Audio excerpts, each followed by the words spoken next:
1988ರಲ್ಲಿ VP Singh Janata ಪಾರ್ಟಿಯ ವಿವಿಧ ಕವಲುಗಳನ್ನು ಒಗ್ಗೂಡಿಸಿ ಜನತಾದಳವನ್ನ ರಚಿಸುತ್ತಾರೆ. ಜನತಾದಳವು ಭಾರತೀಯ ರಾಜಕಾರಣದಲ್ಲಿ ಹಾಗೂ ಕರ್ನಾಟಕದ ರಾಜಕೀಯ ರಂಗದಲ್ಲಿ ಉತ್ತುಂಗದ ಸ್ಥಿತಿ ತಲುಪಿ ಹಲವಾರು ನಾಯಕರನ್ನ ಭಾರತದ ಪ್ರಜಾಪ್ರಭುತ್ವಕ್ಕೆ ಕೊಡುಗೆಯಾಗಿ ನೀಡುತ್ತದೆ.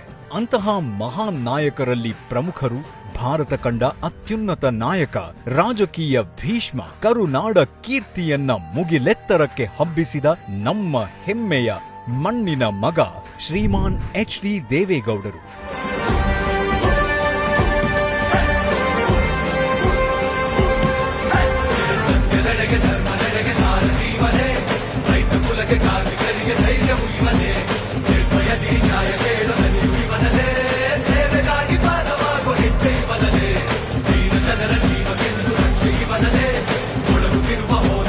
ಬೆಳಕು ಇವನದೇ, ಮನವು ಎಂದು ಹಳೆಯದಂತ ಗರ್ಭ ತನಗಿದೆ.